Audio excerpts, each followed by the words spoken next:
ఓం గంగణపతయ నమ ఐం సరస్వత్యై నమ దుందుర్గాయ నమ క్రీం క్రీం మహాకాళికాయ నమ ఓం నమ శివాయ శివాయ గురువే నమ రామ్ దత్తాత్రేయాయ నమ క్లీం కృష్ణాయ గోవిందాయ గోపీ జనవల్లభాయ శ్రీకృష్ణ పరబ్రహ్మణే నమో నమః రామ్ దత్తాత్రేయాయ నమ శ్రీరామ జయ రామ జయ జయ రామ రామాయ హనుమతే శ్రీరామదూతాయ నమ.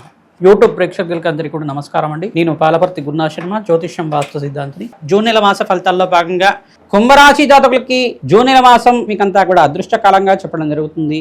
ఈ యొక్క కర్కాటక రాశిలో బృహస్పతి సంచారం వల్ల గృహంలో శుభకార్యాలంతా కూడా నెరవేరడానికి ఆస్కారం ఉంటుంది. గృహయోగ ప్రాప్తి, వ్యాపారంలో లాభాలు సిద్ధించడం కానీ, నూతన వ్యాపారాలంతా కూడా విస్తారం చేసుకోవడం వల్ల లాభాలు గణించడం కానీ, ఫైనాన్షియల్ ఇన్వెస్ట్మెంట్ వల్ల లాభాలు గణించడం కానీ మీకంతా కూడా చూస్తుంటారు. ఉద్యోగంలో మార్పులు రావడం కానీ, ప్రమోషన్స్ కోసం ప్రయత్నం చేసిన వాళ్ళకి ప్రమోషన్ సిద్ధించడం కానీ, స్థానచలనం జరుగుతుంది. ఈ రాష్ట్రం నుంచి వేరే రాష్ట్రంలో మీకంతా కూడా ఉద్యోగాలు రావడం కానీ జరుగుతూ ఉంటాయి. విదేశాల్లో ఉండే వాళ్ళు వేరే విదేశాల్లో కూడా ఉద్యోగ ప్రయత్నం చేసుకోవడం వల్ల విదేశాల్లో కూడా మీకు అంతా కూడా స్థిరత్వం రావడం కానీ జరుగుతూ ఉంటుంది. తద్వారా ప్రతినిత్యం కూడా దత్తాత్రేయ కవచాన్ని పారాయణం చేయించడం, మేధా దక్షిణామూర్తి మూలమంత్ర జప హోమాది కార్యక్రమాలు ఆచరించడం వల్ల అదృష్టయోగ ప్రాప్తి రావడానికి ఆస్కారం ఉంటుంది. ప్రత్యంగరాదేవి శాంతి పూజలు ఆచరించడం, బగలామకి శాంతి హోమాది కార్యక్రమాలు ఆచరించిన వాళ్ళకి కళ్యాణాది శుభకార్యాలంతా కూడా ఈ సంవత్సరం నెరవేరడానికి ఆస్కారం ఉంటుంది. జూన్ నెల మాసంలో 2వ తారీఖు నుంచి నవంబర్ 25వ తారీఖు లోపల మీకంతా కూడా వివాహాది శుభకార్యాలంతా కూడా నెరవేరడానికి ఆస్కారం ఉంటుంది. కావున అతిచారంలో బృహస్పతి మార్పు వల్ల మీకంతా కూడా మంచి శుభమైన పరిణామాలంతా కూడా చూడడానికి ఆస్కారం ఉంటుంది. ప్రతినిత్యం కూడా సూర్య ఆరాధన చేసుకోవడం వల్ల అదృష్టయోగం సిద్ధించడానికి ఆస్కారం ఉంటుంది. సూర్యాయ నమః, అర్కాయ నమః, మిత్రాయ నమః, భానవే నమః, పూషాయ నమః, మార్తాండాయ నమః, ప్రచండ తేజస్వి సర్వలోక పితామహ నామాన్ని జపాన్ని ఆచరించండి. అదృష్టయోగ ప్రాప్తి రావడానికి ఆస్కారం ఉంటుంది.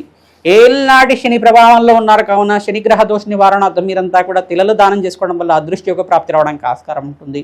శనిగ్రహ దోష నివారణార్థం తైలాభిషేకం చేయడం, వెంకటేశ్వర స్వామి వారి ఆరాధన చేయడం వల్ల అదృష్టయోగ ప్రాప్తి రావడానికి ఆస్కారం ఉంటుంది. పరమేశ్వరుడు ప్రీతికరంగా ప్రతినిత్యం కూడా ప్రదోష కాలంలో అభిషేకాది కార్యక్రమాలు ఆచరించుకోవడం, రుద్ర హోమాన్ని ఆచరించడం, చండీ హోమాది కార్యక్రమాలు ఆచరించడం వల్ల అదృష్టకాలంగా చెప్పడం జరుగుతుంది. శివపార్వతుల కళ్యాణం ఆచరించిన వాళ్ళకి శీఘ్ర కళ్యాణ యోగ ప్రాప్తి రావడానికి ఆస్కారం ఉంటుంది. పసుపు కొమ్ముల మాలనంతా కూడా అమ్మవారికి తరచుగా ఆహారంగా చేసి అలంకరణ చేయడం వల్ల వివాహాది శుభకార్యాలంతా కూడా నెరవేరడానికి మంచి శుభమైన పరిణామంగా చెప్పడం జరుగుతుంది. శనిగ్రహ దోష నివారణతో తిలలు దానం చేసుకోవడం, రాహుగ్రహానికి ప్రీతికరంగా ఈ యొక్క మినువులు దానం చేసుకోవడం వల్ల అదృష్టయోగం మారడానికి ఆస్కారం ఉంటుంది. కేతుగ్రహ దోష నివారణార్థం మీరంతా కూడా మహాగణపతి ఆరాధన చేసుకోవడం వల్ల అదృష్టయోగ ప్రాప్తి రావడానికి ఆస్కారం ఉంటుంది. మహాగణపతి ప్రీతికరంగా ఉండ్రాళ్ళ నివేదన చేయడం వల్ల అదృష్టయోగ ప్రాప్తి కలుగుతుంది.